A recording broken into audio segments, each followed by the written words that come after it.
Hi, this is Brian. Welcome back to Philosopher's Notes TV. Today, another great book, Missing the Dust cover, but Eat That Frog. Eat That Frog by Brian Tracy. Green cover must represent the frog, is my guess. Subtitle, 21 Great Ways to Stop Procrastinating and Get More Done in Less Time.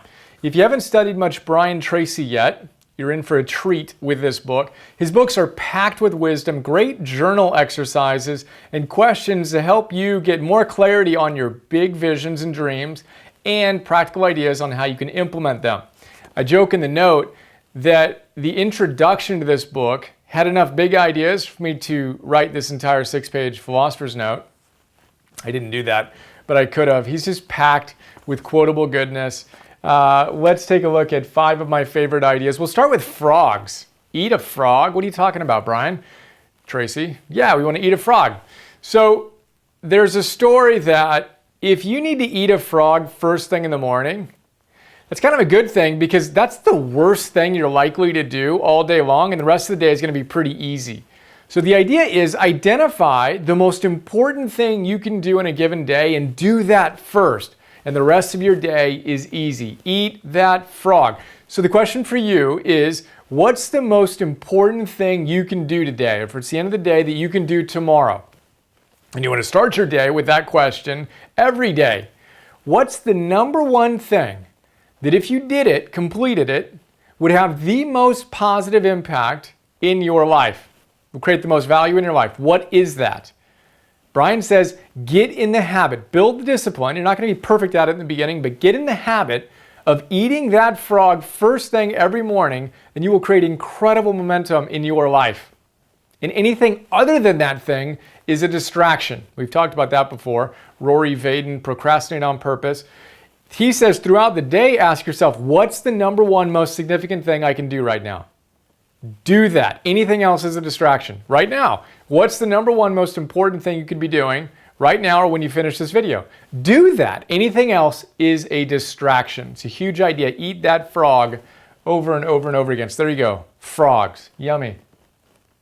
Second idea here, thank you frogs, is to identify your goals. If you want to have more momentum in your life and reduce procrastination, in our last session on the procrastination equation, Piers Steele, one of the leading scientific researchers on procrastination, told us that the number one way to deal with your procrastination is to set goals.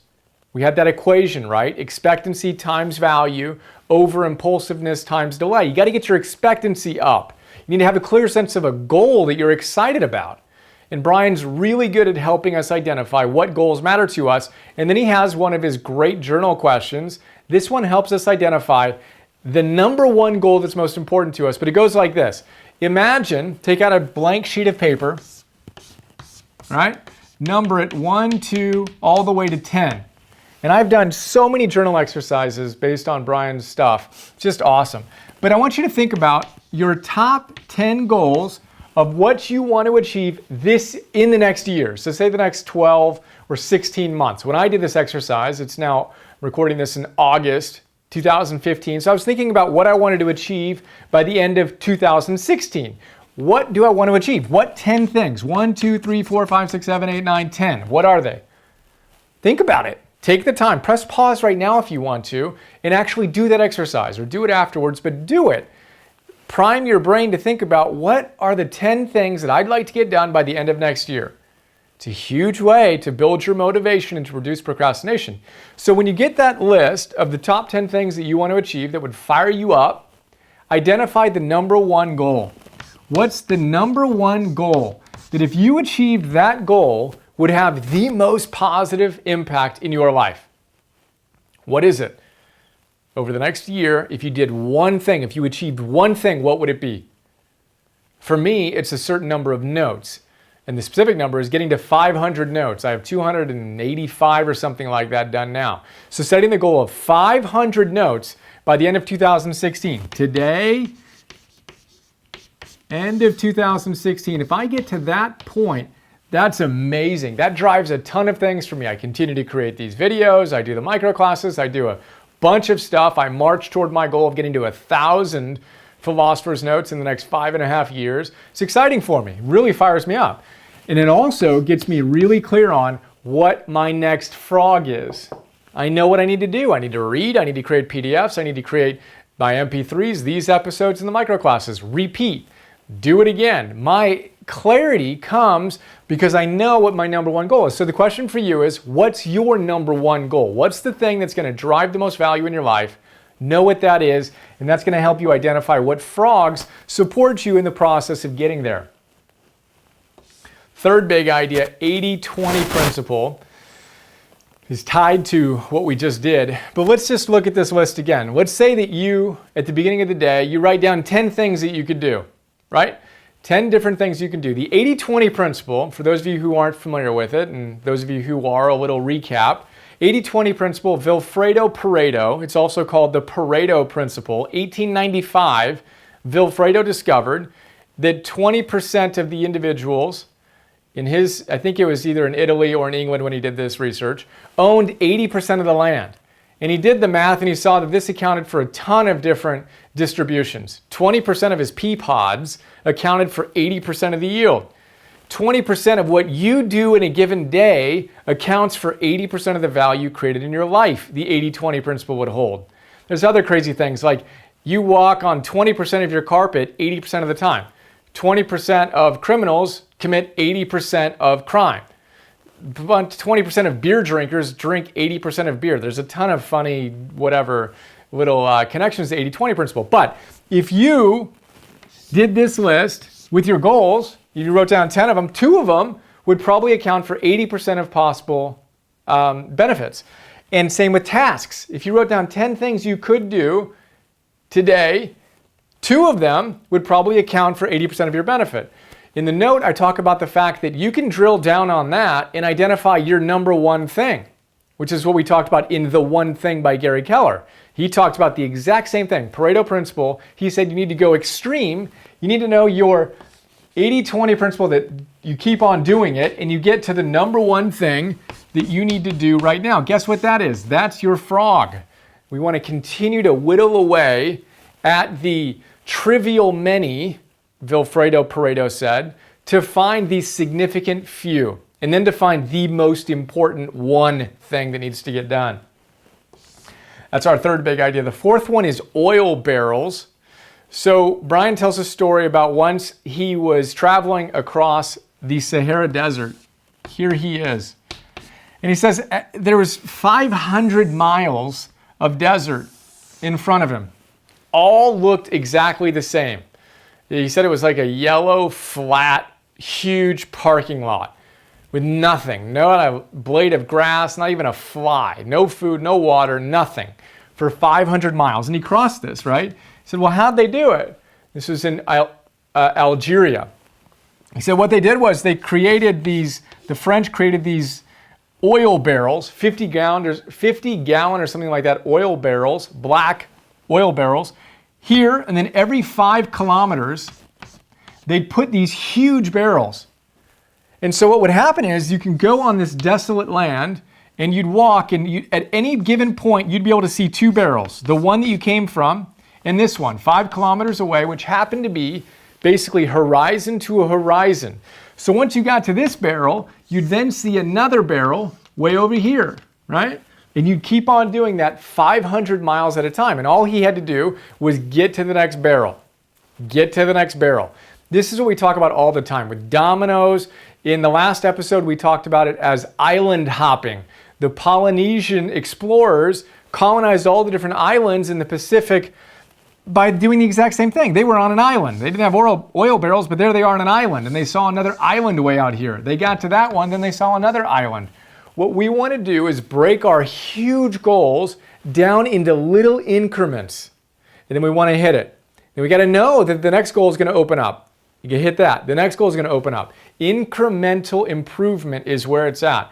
We don't want to overwhelm ourselves thinking we need to get to the end of the desert in one big step. It's not going to happen. If you think that, you're going to procrastinate. But if you can break it down into tiny little steps and micro goals, you can do amazing things. So think oil barrels, island hopping, dominoes, etc. Fifth big idea is a practical time management idea that Brian comes back to in his books again and again and again. Single handling stuff.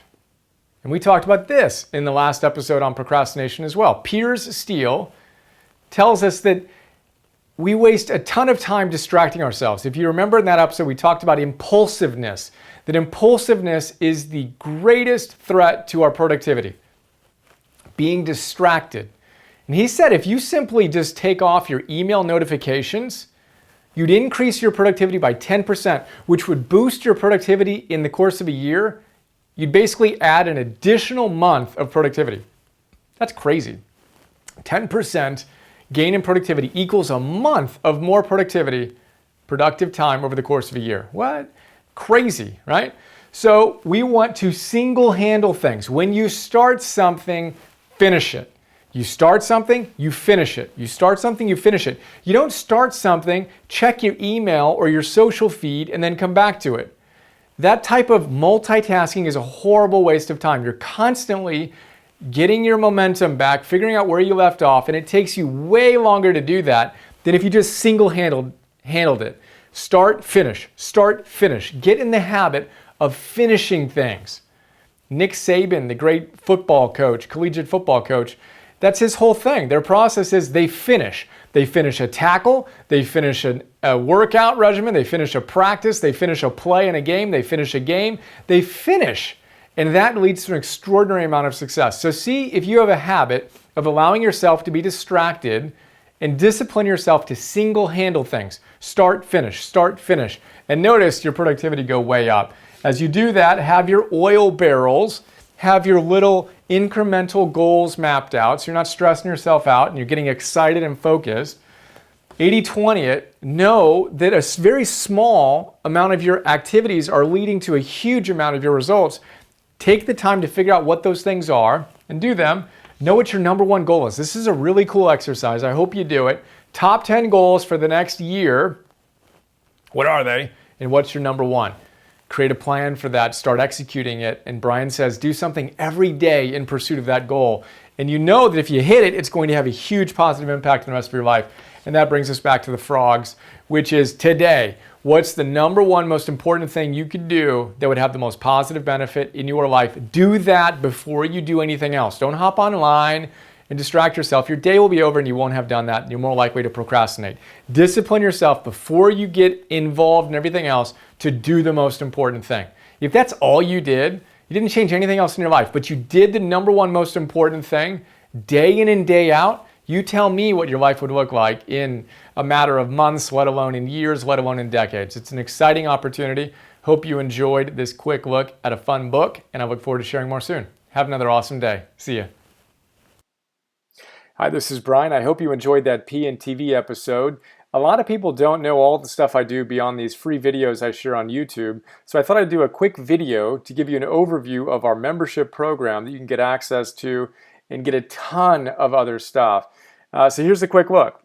$10 a month, join the Optimal Living membership program. You get instant access to 250 Philosopher's Notes on some of the best Optimal Living books out there. Old school classics, positive psychology, modern stuff, mindfulness, peak performance, purpose, neuroscience, wealth, etc. And what you may not know is that in addition to the P&TV episodes, I create PDFs on all of these great books. So 6-page PDFs. Let's take a look at one of them. Joseph Campbell. You want to figure out how to live your hero's journey. Well, this is a great place to start. I basically pull out my favorite big ideas, riff on them, connect them to other books and other ideas, and help you apply this wisdom to your life today. That's what the PDF looks like. Again, we have 250 of these on all these different great books. And then I record those PDFs as an MP3. So you can listen to that MP3 while you're on a walk or working out or doing some errands or whatever. That is Philosopher's Notes. A lot going on there. And then in addition to Philosopher's Notes, you get access to Optimal Living classes, Optimal Living 101. Idea here is that all those great teachers come back to the same big ideas again and again and again. I distill those ideas into classes.